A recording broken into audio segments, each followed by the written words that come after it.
Welcome back to the Alcohol-Free Revolution podcast. My name's James Lloyd. And my name is Steve Smith. I was wondering if you were away there for a minute, Steve. Thought you were going to leave you hanging. Yeah, thanks, mate. So we are both alcohol-free performance coaches. We've been alcohol-free for, Steve's done 4 years. I've done 3 years, 11 months, I think. It's my anniversary, start of September. But yeah, so we've been recording this podcast now for a couple of months because we want to try and inspire people to take a break from alcohol, whether that's go completely alcohol-free or just cut back, because the benefits are just incredible. And that's exactly why we started this podcast, because we want to share it with as many people as possible. It's the biggest wellness hack of 2025 and beyond. But today we've got a very special show lined up because we've got our very first guest on, and his name's Nav. He's a former colleague of mine and a friend, and earlier on this year he was a coaching client as well. Nav's journey with alcohol will be familiar to many people because it's not entirely uncommon, but his transformation has been incredible, which is why we wanted to make him our very first guest, because we believe that his story can help inspire other people. So Nav, welcome to the Alcohol-Free Revolution podcast. Thank you. Tell us a little bit about yourself. Yeah, thank you for having me, and I'm glad to be on the sound waves with all those others that are looking to be alcohol-free as well. Yeah, so as James said, my name's Nav. I used to work with James at one of the big studios. I have been alcohol-free for 86 days now, so I'm very early on, completely different to the guys here. Not getting those numbers, but we'll get there. Work in progress, obviously. I mean, in terms of my journey and how I'm feeling now. So how I'm feeling now, being 86 days, I feel fantastic. There's no lie in the fact that when you do stop drinking alcohol, first few days might be a bit difficult, but you do get on that high. You do get that dopamine rush. Your dopamine levels are so low because of the alcohol that's being used to top it up, and you go down to like a base level. But now I'm starting to build that dopamine up. So the first week or so, I didn't have that pick me up for alcohol, but after that, I was getting on that high, readjusting my dopamine levels, and now I'm happy. I feel like I'm on cloud nine, got energy. My family's happier, my kids are happier, my wife's happier. So yeah, happy days at the moment. Happy wife, happy life, eh? Absolutely. So can you just share a little bit about, perhaps your history with alcohol? Like, how much were you drinking originally, if you don't mind me asking? I'll be honest.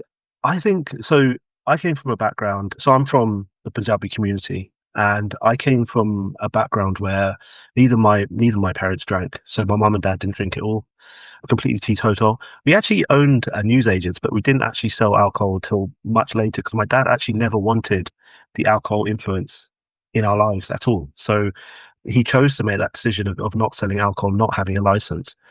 So yeah, grew up in that very different environment. I would say that I never, ever, from a young age, ever had a good relationship with alcohol, because I was either sneaking drinking behind my parents' back. Eventually, when they found out, when I was old enough to and legally allowed to drink, I was openly drinking with family and stuff, but it was always not a good relationship because of that secret drinking. So I tend to binge drink quite badly. And I suppose, James, when I used to work at Warner, I didn't have the best reputation in terms of drinking and how, we used to go out and stuff. And I just never had a good relationship with alcohol. But it's normal. I found that when my dad passed away, I kind of slowly, because I didn't do any sort of coaching or any therapy or anything, and my dad passed away really suddenly. It was a big part of my life. Passed away really suddenly, just before I got married as well, which was really upsetting. And slowly, I started to drink more, and I feel like it triggered from a family member. I think 2 days after my dad passed away, saying, look, if you need to have a little shot just to get yourself to sleep, it's fine. I'm not entirely going to blame that, because I didn't have a good past history of drinking, honestly. But I started then going back into that phase of drinking on my own and drinking in secret. And even though, because my dad, we used to live together, I'd always had that respect in front of my dad of not getting too wasted and not getting too drunk. And then when he had passed away, it's like that barrier was gone, and that I just didn't have that restriction around me, even though I was like, 29, 30 years old, I just didn't have that restriction. That I didn't have the maturity to drink, to be honest, because I had been going through these cycles of not drinking properly.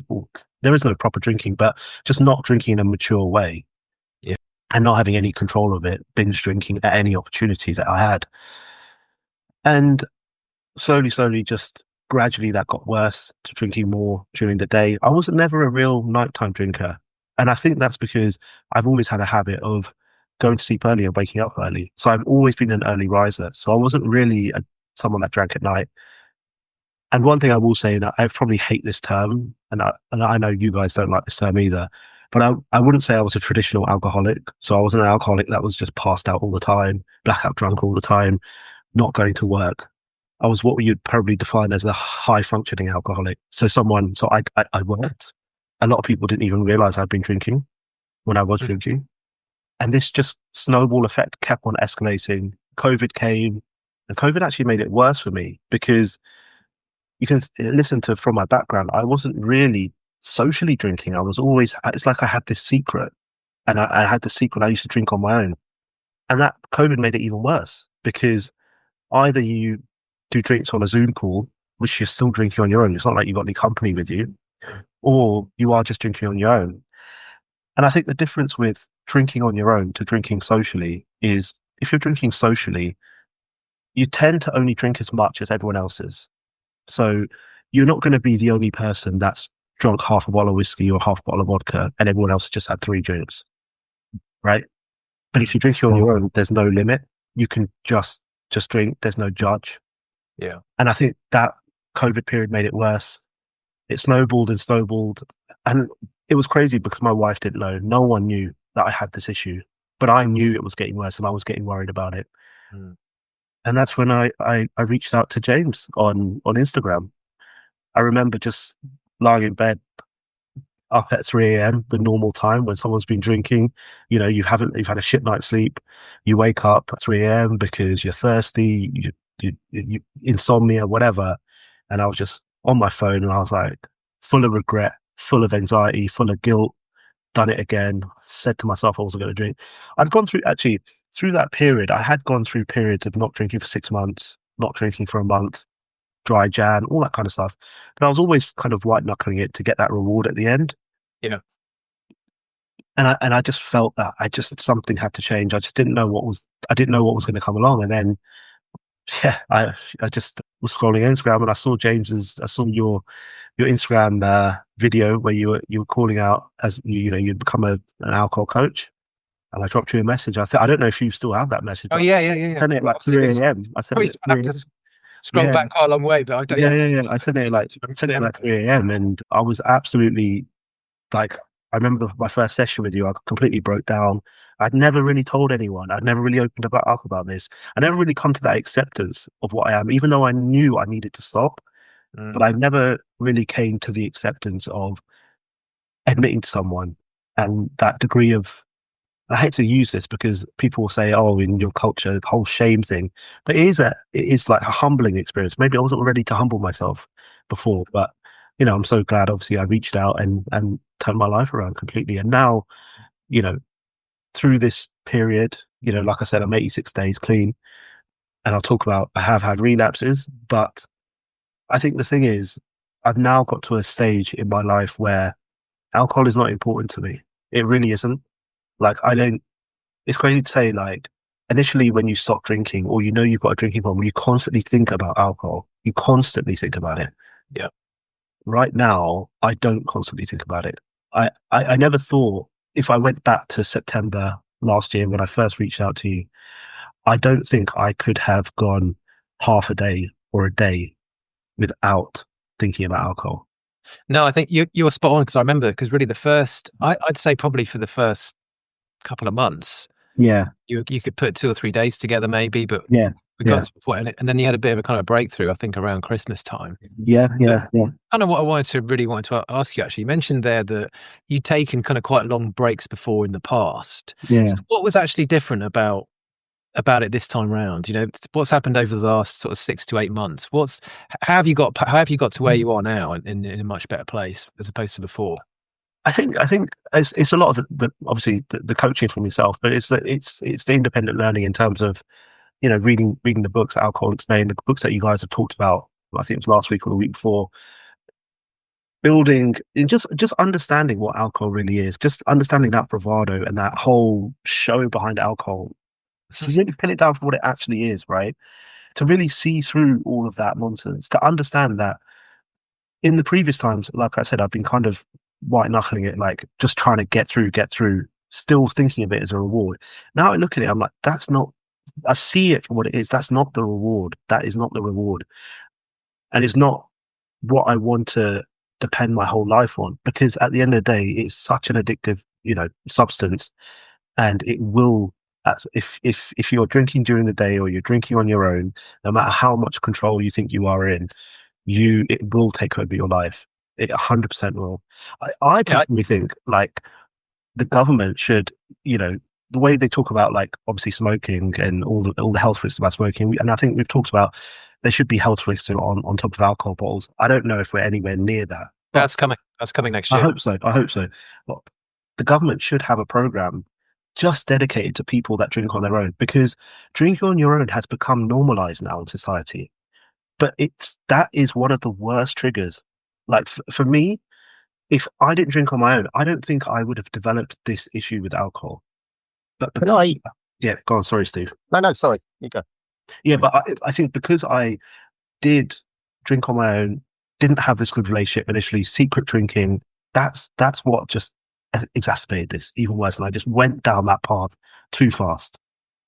It was just interesting hearing what you're saying there, Nav, and just to sort of rewind a little bit there when you were talking about the impact of COVID and the impact of drinking solo. Do you feel that was a shift for you in terms of it becoming more solo and at home? Because when I think back, I was still drinking during COVID, and I remember the memes and I remember everything on social media just almost romanticizing the fact that drinking at home was cool. Every single page on social media seemed to be wall to wall, chatting to your mate over the fence, passing beers over the fence, getting drunk in the garden. We even had, quiz shows. There was home quiz games at home, and you'd join. Everybody seemed to be just partying at home, and it almost became the funny kind of cool thing to do. And interestingly, looking socially, I think we're probably going to start to see the impact of that coming through now, as 5 years down the line now since COVID, where we're actually starting to see the impact. Do you think that had a big shift for you? Absolutely. It absolutely did. So I have a lot of family sort of worldwide, and during COVID, they're literally, everyone was working from home. Some people were laid off, some people were looking for new jobs. You were constantly at home, and you would either go on Zoom, and it could be like sort of, let's say 10 p.m. in Vancouver, where it's like 9 a.m. in the UK. And you get a video call and they're all like partying, and they're like, oh, go on, pour one, go on, have one with us, like, shot o'clock, whatever. And that, it did make the whole process worse, because you went from, and I suppose those people that were social drinkers mainly, they went from a position where they were drinking socially with other people, actually in their company, to drinking virtually with other people. And like I said, if you're sitting in a group, actually physically in a group with people, you are only really, there isn't going to be, unless, you're a real bad example, but there isn't really going to be an outlier of someone that drinks, like, let's say 4 bottles of wine and everyone else has just had 2 glasses. That rarely happens when you're drinking it in a group. But if you're drinking virtually on your own, you can drink as much as you want. Nobody knows, right? That's such a good point. What you were saying earlier on there, Steve, there was some statistics released again as part of this NHS 10-year plan that said that alcohol-related deaths have gone up 42% in the last 5 years. 42%. That is a national health epidemic. 40%, and it's not small numbers to start with. Yeah, that's huge, and that's the impact of what you guys are talking about drinking at home. Because I remember, of course, that 2020 as well, that first summer, first COVID, we had that really hot Easter. I remember, and everyone was just outside. Yeah. Me and my wife used to call it like 5 o'clock was the Corona hour. Exactly. The government would come on the TV, be the trigger to open up beers. Yeah. Every on a Tuesday or a Monday, and then, do you know what I mean? It was crazy. And I honestly think, and the point you were making earlier on there, Steve, I haven't got anything to back this up, but I'm pretty sure there was some pretty clever social media marketing, and to kind of to drive that more. All those memes you're talking about, that isn't by coincidence. Absolutely, That was insidious, I think. But the thing is, like, you look at, for example, Uber Eats, Deliveroo, right? Mainly the takeaways, but they started. It became a whole thing. Uber Drinks. Yeah. Uber Drinks became a thing during COVID, and it carried on. I can't remember. There was another app. They were all on, like, I think it was yellow mopeds or orange. Getter, that's it. Getter. Yeah. Getter started during COVID, and it's basically catered to alcohol, getting alcohol to people's doors from. You've also got the aspect as well with that period of time where people were generally shit scared. People when they're scared, they want to break, they want to escape reality, right? And what's the easiest way to do that? Just drink a bottle of wine. It's true. And I suppose if you think you're going to die and it's the apocalypse, might as well just down this and not go down sober. That's probably what people thought. It was particularly, it was such a, looking back on it 5 years on, it almost feels like a bit of a dream now. Not for it, but it does to me. Obviously, as a family, thankfully, we were not hugely affected by COVID. But obviously, that people were far more impacted, and it was such a sad time for people. But it almost feels now, looking back for me, that it was almost part of a dream. It's like how now the fact that we're out socializing, like you say, but at the time there was nobody to police what we were doing, and it was so scary at the beginning. I was into a brand new job. I was within 6 months of employment, and it looked like I was going to be let go. And what did we do? Just turned to cracking a beer in the sunshine. You're right, James. It was the most gorgeous summer.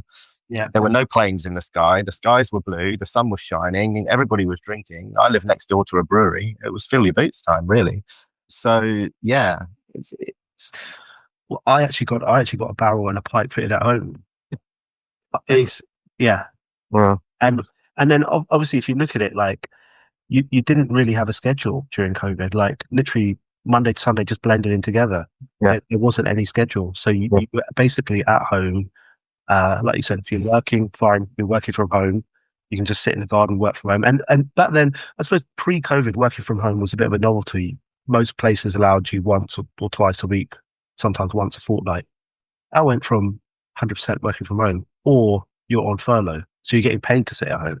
Yeah. So literally, you have no schedule. You have nothing day to day, and you're just at home, and you just you're bored as well. What do you do when you're bored? Well, beer, Netflix. What else? Like, that was it. Yeah. So look, just moving on from the COVID chat, I'd really like to know. Obviously, you're just about on sort of 3 months alcohol free. What kind of what sort of changes have you noticed? What's it been like?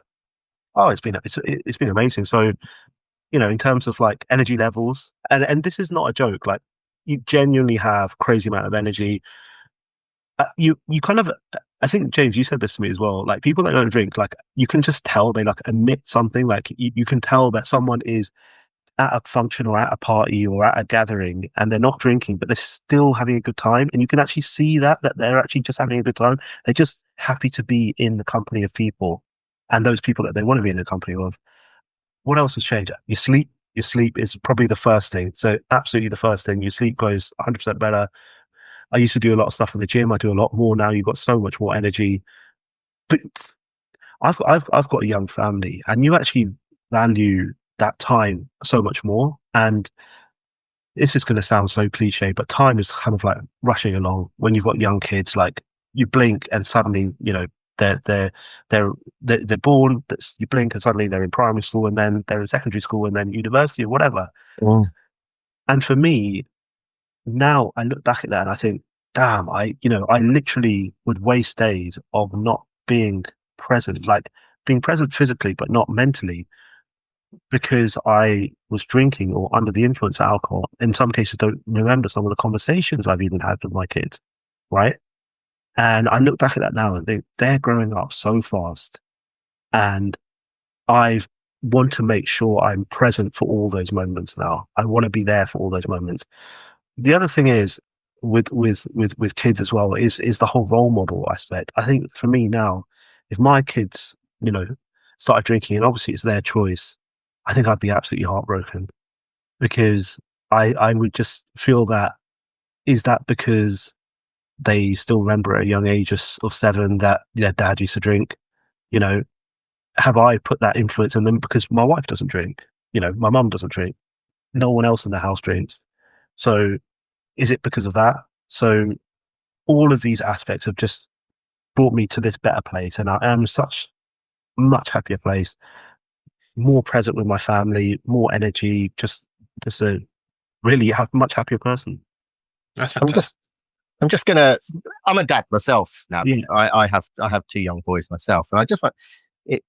I totally get where you're coming from with that. I totally understand where you're coming from, but to bring my lived experience into this, and I was drinking during the first 5 years of my kids' lives, and actually longer, 6 years, and I now see that being 4 years down the line, they are becoming real beacons for alcohol free.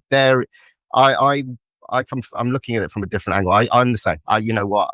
But I'm not one to say to them you can or can't drink. Yeah. But they are so inquisitive, and I think you will find that they become so inquisitive about the fact that you are not drinking.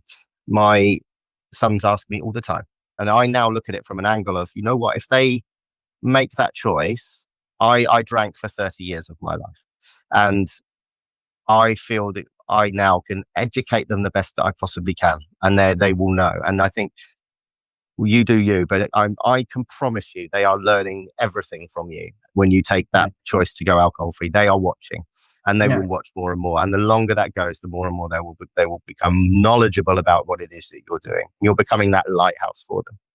Yeah, no, I 100% see that, and I agree with that. So my daughter, she's only 7. She knows that I'm not drinking anymore. She knows that. She's fully aware. She actually, and this broke my heart. She actually said to my wife, "I don't like it when Daddy drinks what she calls bottle juice, Daddy juice." She actually said that. She was only, this is when she was 6, and now she's 7. So she is fully aware of that. The interesting point about the generation coming up, I think they have I think that bravado and that advertisement of alcohol, I think they see through that, because I think it is a lot less for them than it was for our generation. So I think with us growing up, like, everything was like alcohol related, like, F1 was, sponsored by alcohol. All the sporting events were. You can see now they're all shifting to 0%, right? You can see, alcohol advertisements used to be all over the TV. You don't no longer see that anymore. So I think they kind of see through that advertisement. I don't think it's that much in their face at the moment. And I think from what I've heard, and I think James, you might have mentioned this to me, or something that I might have read, that generation growing up now, I think what are they, the Gen Z? Is that what we call them? A lot of them are growing up alcohol free. So Big time, yeah. Oh, there is a significant and obvious. Well, it's not even a shift in society. It is a movement. Yeah, the unofficial numbers are 39% of people under 25 don't drink. That's based on a YouGov poll that was published last year. And I'm someone who kind of was in my 20s during the 1990s, and the idea that over a third of 20-year-olds wouldn't be drinking in the 90s is just completely unimaginable. That culture of binge Britain in the 90s, and ladettes and lad mags and all this. It was a completely different time, and there's lots of theories as to why the current generation are shunning alcohol, but the most widely, I think, agreed upon one is mental health, and that age group are much more aware of mental health. But there's also financial reasons to it as well. The cost of living. But actually, just on that point with the generation, I think in different demographics it's different. So from my culture, in the Punjabi culture, people growing up not drinking is out of the norm, which is crazy, because from a religious aspect, we are not supposed to drink. So I'd love you to explain a little bit more about So background. in terms of so I'm a Punjabi Sikh, and I think especially in the UK Punjabi community have a massive issue with alcohol.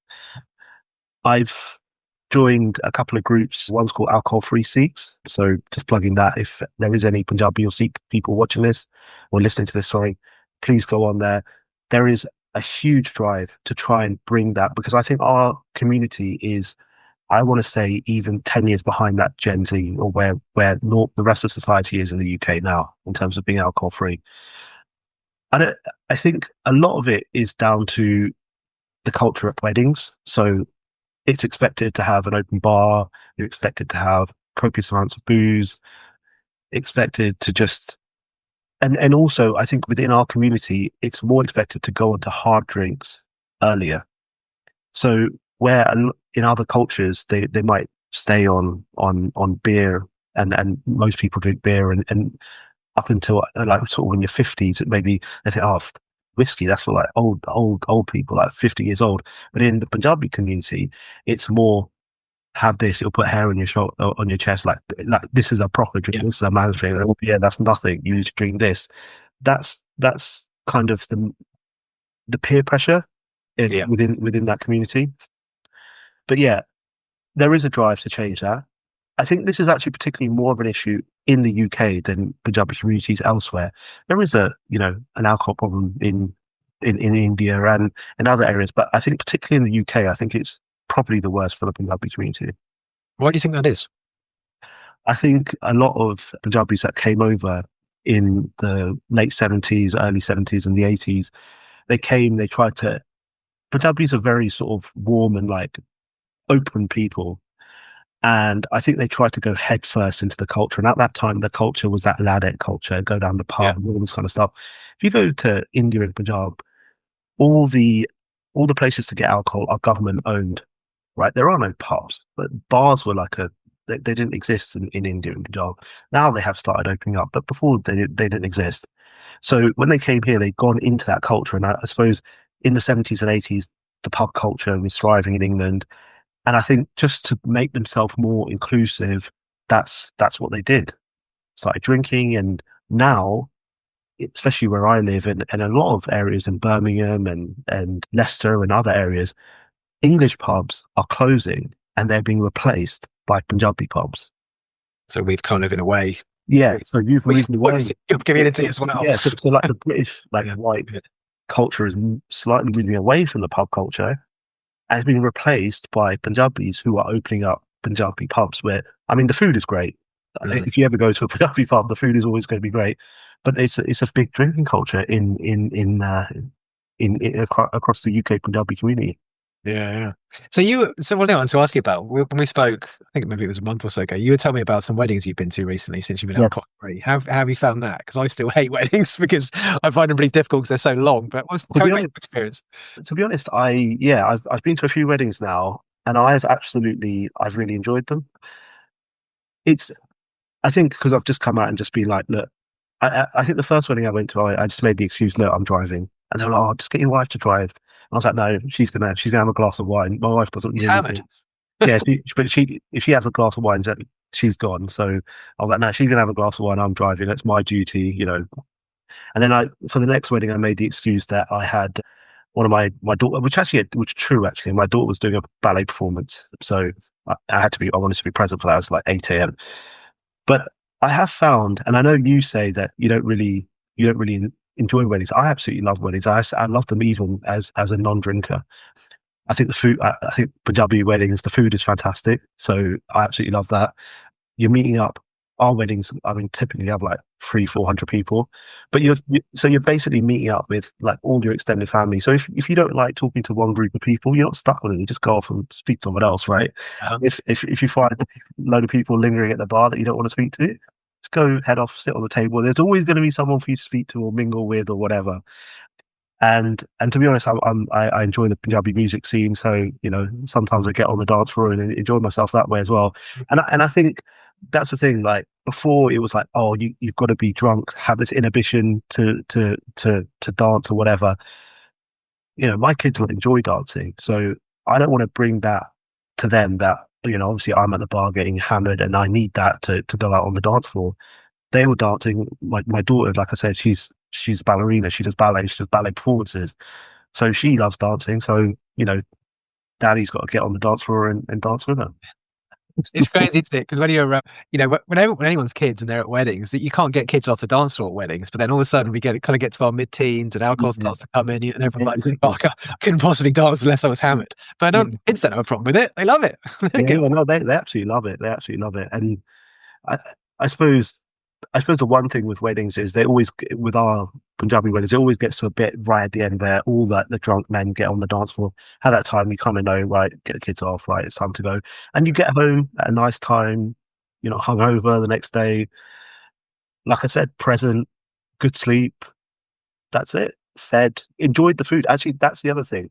I found that when I was drinking, I never ever enjoyed the food at weddings because the main event was the drinking. So at our weddings, you go to a wedding and you got a chef, like starters, you got your kebabs, you got your chicken tikka, you got your tandoori, you got like literally full spread, and then you get a main course with all your curries and everything.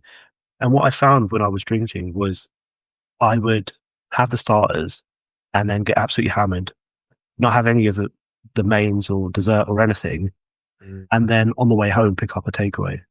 It's crazy. I needed something to soak up the alcohol. Whereas now, I actually went to the first wedding I went to. I went there and I was actually like, I've been to this venue before and I know their food is fantastic. So I was like, I'm really looking forward to going there and eating some really good food. So I went, had, obviously had the mains, so starters, had the mains, which I haven't had at a wedding for probably like 6 years or 7 years. Had dessert at the wedding, which again, I haven't had for so many years. Had a coffee and then went home. I had a great time. I'm watching you speaking there now, and as we're talking through, and it's really uplifting because I see you start to talk about this wedding you've been to and going to it alcohol free, and your face lights up with the experience you've had. And I'm just kind of rewinding back. You mentioned that you had several times where you tried to take a break, or you kind of were willpower through and white knuckling through, and then more recently, that time that's come that's stuck, and it's and what changed? What, if you can pinpoint the changes that you really felt when you've made that break that's now stuck, that's leading you to sit with that big smile on your face talking about that wedding? It's mentality. It's seeing alcohol for what it really is. It truly is that. I think I always perceived alcohol as a reward. I always perceived it as, okay, like a treat. Like, for example, if you go on a diet and you're not going to have any chocolate, like the chocolate, at the end of the week, that's a treat. And that sometimes, eventually that diet's going to fail because all you're thinking about is eating that chocolate, and that chocolate's that treat, and it's always there, right? It's always in your mind. I'm going to have that. And eventually you're just going to go all in and think, oh God, right, I'll start again on Monday. Or, it's a typical cycle that you go through with diets and restricting yourself for anything. But that change in mindset where I feel that I'm not restricting myself. I'm not constantly thinking about alcohol. I'm not going through like a day where I'm thinking of alcohol like 6-7 times. It's not a big part of my life anymore. And that's because I don't have that need to reward myself with alcohol. That's not the reward. The reward is actually what I'm doing now. I feel that this is a reward. The reward of not drinking. This is my reward now for all that pain and anguish and anxiety and everything that I was going through. This is a reward. And I think a lot of the mental aspect of drinking probably is not really talked about enough. Like, a lot of people go through depression and the anxiety that the guilt. Well, one of my friends used to call it the fear in the morning. Yeah. What have I said? Yeah. Checking your phone. Are all my belongings there? What did I do yesterday? Trying to re-step in your mind. Okay, what happened? Your wife's got her back to you, annoyed with you. Okay, I need to think about and remember what even happened. Retrace my steps. Check through my phone. What's happened? That fear is not there anymore. I live by the actions. I know all the actions I do in my mind. My mind is completely clear, and I just feel that I see alcohol for what it is, and it's just a poison. And that's it. I think it's so right. I hear this so much from people, and it definitely was my truth as well. You're right. You're carrying around that anxiety day after day, week after week, year after year of like, I can't keep doing this. And when that's removed, even when you very first speak to somebody else about it for the first time, there's already some of that stress is removed off your shoulders because you feel like you've taken a step. Because for a lot of people, the hardest part of the entire journey is that first step of just actually speaking to somebody and saying, look, I think I need some help with this. And that immediately makes things to an extent better. You know, that it's that constant, like you say, you talk about guilt there and the fear, and you know, some people call it anxiety, but the mental weight of it. And when you kind of get, like I mentioned it earlier, that itch, when you get that itch, tends to happen to people maybe in their mid to late 30s, and you just start to get this feeling that something's not right. I don't see myself doing this forever, and something needs to change. And once that penny starts to drop, it just doesn't go away until you do something about it. And the longer you leave it, and for some people that can be 10 years, it just kind of eats away at you day after day. And you talked earlier about waking up at 3 a.m. with the stress and the fear and all that, and it's just miserable until you do something about it. And then all of a sudden the clouds part, and look at you. You see. You said a minute ago, you could see by your face just how lit up you are. To be honest, that wedding was those weddings I've been to, and I think I sent you a voice clip after them, James. Like, I was absolutely buzzing. Like, I felt that this is amazing. Like, I've done this now. Like, I've got past this, and I actually went to another wedding recently, and I just felt amazing when I got home. It was an amazing experience. I think one thing to say though, and I agree with you, if I hadn't come to you for help, the road that I was going down was just getting worse and worse. Like I said, I wasn't what we want to use the term, and it's a terrible term to use, an alcoholic where, I'm waking up in a gutter. I was a high functioning alcoholic, but if those craving cycles went from every sort of 24 hours to every 12 hours, and I wasn't able to control it, and I started drinking in the morning, I think I would have head down a real slippery slope real fast. So obviously I'm really grateful that I took that step, obviously spoke to you, James, and from where I am now. But let me fast forward a little bit. So obviously everyone on the listening to the podcast is probably thinking, hold on, he spoke to James in September. How come he's only 86 days alcohol free? So from September to January, I think January I really made a breakthrough with you, James, where, like you said, at first I wasn't able to go through 2 or 3 days without drinking. And actually, if I'm honest, the amount that I was drinking on a daily basis wasn't liters and liters of vodka or whatever. I knew I had a problem, and I used to limit myself by going to the corner shop and buying the little quarter bottles of alcohol. I knew that I was having a problem, but I still wanted to stop that. So I was getting the 25 ml, so the 20 cl or the 33 cl, right? So I knew I had a problem. So I wasn't drinking a huge amount, and I think if you total up in a week, it was probably about 50 units or 55 units, which is high. Obviously, it's massively high, but it wasn't like a bottle a day. But I was still struggling to get over that craving cycle every 24 hours. And then obviously slowly managed to get 2 days, 3 days. I think by November I'd managed to not drink for a week. And then after Christmas, I don't know why, I just saw alcohol completely differently, because we had a Christmas dinner together, and I actually woke up the next morning just feeling really crap that I had drank, and I really didn't want to. And I was just like, at that point, I was just like, right, that's it. This is not for me. This really isn't for me anymore. I'm actually, at this point, I'm just forcing it down because I've got this thing, this itch, but I've just got to go past this itch now. And I think then I stopped drinking on the 14th of Jan. And for 2 months, I was absolutely flying. Still doing a bit of coaching, but absolutely flying. And I felt like I had control over the situation. Felt like I was, absolutely flying, not drinking, on this high. And the crazy thing is, and the whole dopamine levels as well. So my dopamine levels were really high. And I don't know why. And I've read about this actually online. That suddenly, after about 2 months, my dopamine levels just crashed. Like, everything just crashed inside, and I just felt that anxiety again, and I felt that itch come back again of wanting to have a drink. And it was crazy because I'd just done like over 2 months, and it just came back, and it was this niggling feeling, and I was again felt like I was really just white knuckling it a little bit, just dragging it on, not drinking, not drinking. And I went on a night out with a few people that I knew and met another group of people who were their friends who I had never met before. And on this night out, and it's a crazy thing, one of the guys just turned to me and asked me, "Oh, do you fancy a drink?" And I was like, "No, I'll have a Diet Coke." And I just kind of looked at his face, and I just felt that perception of, and he didn't know me, and he was just like, what's up with this guy? Boring. What's Diet Coke? And I just thought, oh, no, I just felt inside, no, I'm not this boring person. I'm not a boring person. But I just thought, all right, yeah, go on then. I'll have a beer. And I had a beer and I had just one. And I thought, okay. And when you have that one, you just feel that, you know what, I've got control of this again.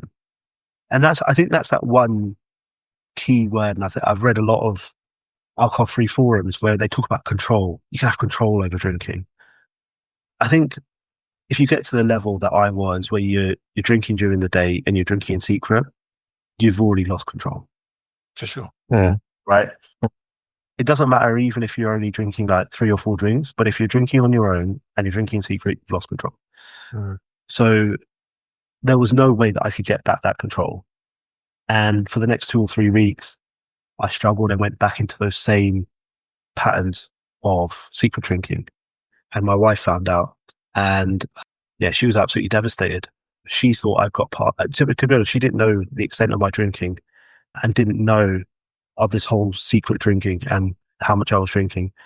But she found out at that point, and it absolutely devastated her. And I felt so guilty that I'm absolutely destroying what all this hard work I've done over this one stupid thing. And I went back to the books and I listened to Alcohol Explained again. And I just became more determined that I don't need this in my life. I really don't need this. I've seen how good I feel when I don't have this. And I can see the effect I'm having on my family with this. I've now come out of the tunnel, seen the light, and then gone back in the tunnel. And I was like, no, I've got to take the next turning off, and I've got to get back into the light again. And I stopped drinking again, sort of end of April time. Reached out to one of my cousins who doesn't drink, and used that bit of support because I didn't have anyone. I didn't have that community of people that didn't drink. And then even went to a couple of AA meetings. And even though I'm not really convinced on the approach, but if it works for you, it works for you. You know, I'm not here to talk down on anyone else's approach and stop drinking. If you stop drinking through AA, you stop drinking through AA. That's great.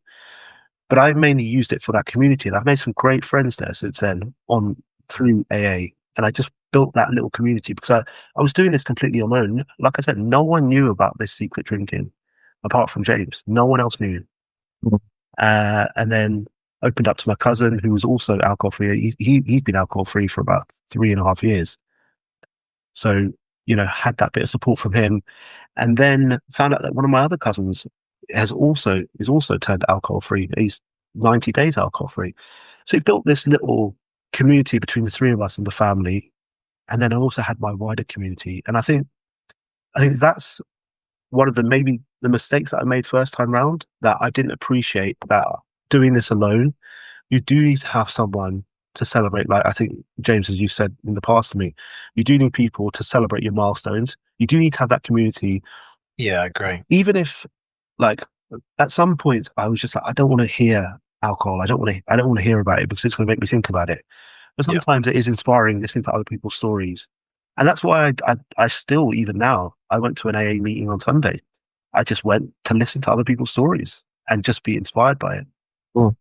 Yeah, you're so spot on. I mean, I'm not a huge supporter of the AA approach either, but one thing that is undeniable is the community aspects. That's by far the biggest strength, I think, of AA. And, you know, we've spoken about it before, and Steve and I have spoken about it as well, is going alcohol free can be very isolating because most people don't do it.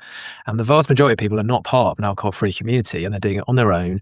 And they're questioning, am I doing the right thing? I feel left out. Everybody else is doing this. It just doesn't feel natural to me.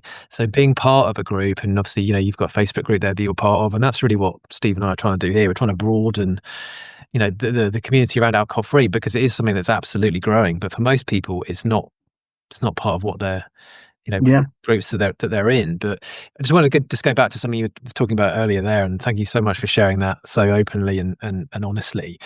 The journey that you spoke about over the last kind of 4 or 5 months, I guess, since probably November, before you went into that period of Christmas where you kind of like, oh, I think I'm actually done with this. That is actually, that process is completely normal, and it's something that Steve and I have learned as part of our coaching. It's that model of change is like a corkscrew, and I think we've spoken about this before. It's called Petrescu's model of change. Not to get too coachy on everybody, but it's basically you kind of go up a little bit, and then you kind of come down, and then you go back a bit, and then you come down, and you basically, every time you're learning, and eventually after you've done that 3 or 4 times, and you've got those data points, even if those data points are 3 months apart, eventually you kind of have that knowledge, and eventually you pop out the top, and then it's kind of for good, if that's what you want. It's for good isn't for everybody, but for some people it is. But I think some people will go into taking a break from alcohol, or thinking, right, I'm going alcohol free, I'm never going to drink again, and then they're a bit disheartened when they manage to do it for a month, and then they have a drink and the whole thing's gone to shit. I'm going to go back to doing what I was doing. It's all part of the process, having that, even after 3 months, having a drink and then realizing, what, this isn't as good as I had romanticized it was going to be. Actually, I feel like shit and I feel terrible, and that is an important data point. And then the next day, you've got that renewed strength because you've got it out of your system and you've learned. And again, you kind of go up that corkscrew, and like I said, eventually it sticks. No, it's true. And you know what? When I did relapse in April, the taste of the drink actually. So I wasn't really a big beer drinker, but I didn't mind the taste of the beer. But when I went back to drinking vodka and whiskey in that 2 or 3 week period, the taste was disgusting. I remember, sorry to jump in, I remember you saying to me, like, on one of the first 2 calls we had, that I just remember saying to you, what is it about alcohol that you like? And I remember you actually saying, I really like the taste of vodka. And that really stuck with me, because I was a bit like, really? Yeah. You like the taste of vodka? Which was crazy, because I was doing that secret drinking, I was niggling at that itch and just feeding that itch, that, I don't know, the alcohol wolf, or however you want to paint this itch that you get in your back, in that thought process of, okay, you need a drink, whatever that is. I took that first drink. Every time I took that first drink when I was secret drinking, I was forcing it down. I was actually forcing it down. And only until I'd had like a second or the third sip, I was kind of like, oh, okay, I'm starting to feel a buzz now. But the first like couple of gulps were just being absolutely forced down. Yeah. Whenever I meet people what a lot of people say is, I love a nice glass of wine or a really fine whiskey. I absolutely love a fine whiskey. And the first question I always ask people is, have you always liked the taste of wine? Yeah. Was that what you thought the very first time you tried it? Oh yeah, so that's lovely. No, you didn't. Yeah. It's a learned behavior. Yeah. Absolutely. But yeah, I mean, so now obviously I've come out the other side and in a lot happier place. My wife, kids delighted with me, and long way it stayed. Like I just can't imagine myself going back to that level ever again. Well, one thing I do want to say is, actually, I know a lot of people will probably listen to this podcast. Some of them might be going through, thinking that they're drinking too much, or some people might just say, okay, what's this alcohol-free world like? My bit of advice to anyone that's listening to this and is not sure about their drinking, I would say 4 points. If you're drinking more than 4 times a week or 3 times a week, if you are drinking on your own, if you're drinking in secret, and if you're drinking before 6 p.m, if you're any of those 4, you need to get help, because you're only going to go down a slippery slope. That's my advice to anyone. Like, if you're one of those, if you tick on any of those 4, forget that NHS stupid test that they do, because at the end, no one's going to want to say, yes, I'm an alcoholic. No one's going to want to write that. But if you're one of those 4 things and you're listening to this, go and get help. That's great advice. It's interesting now hearing you say that, because a lot of, something I often hear through coaching coming through, and something I've really have learned a lot of over the last 4 years is that, and it's a phrase used quite frequently, the opposite of addiction is connection. And I think, you highlight that really well, that becoming part of that community, and not, it can, like James was saying, it can be very isolating, drinking. Yeah. And being part of that community and even just sharing with people, or even just listening to people, it can make such a huge difference. Because what is the most Googled thing people will check when they have a bit of a problem? They're going to type in, right, am I an alcoholic? I know, you type it in, and what does it normally come back with? Or what do we visualize an alcoholic being? Is it someone sitting on a park bench drinking from a brown paper bag at 10 o'clock in the morning? That's what we see as an alcoholic. Yeah. But there are millions of people in the world that are fully functioning, high flying in business, top of their game. And I often like to think of it as more trying to catch people. I think there's a famous quote, and I cannot for the life of me remember, and I promise you I'll go and Google away after, but it's catching people up the river before they drown further down the river. And that's really what we aim to do. And it's, going back to that connection, it's lovely to hear that. And I'm so grateful for you to have shared with such honesty today on this call and shared your story with us, because it's been really inspiring to listen to. Thank you. I mean, I'm inspired by you guys and the amount of years that you guys have been alcohol free, and obviously strive to achieve that. And I think, to be honest, when I first spoke to James, I could never have imagined myself going 80 days without drinking twice in the space of a year, twice, and still counting at the moment. I could never have imagined that. So it's just, it has been mind blowing for me. It's been difficult. It's been overdue. It's something I should have done before. Something I should have recognized before. I suppose before, the only thing I would have done is, when you Google to get help for alcohol, the first thing that comes up is Alcoholics Anonymous.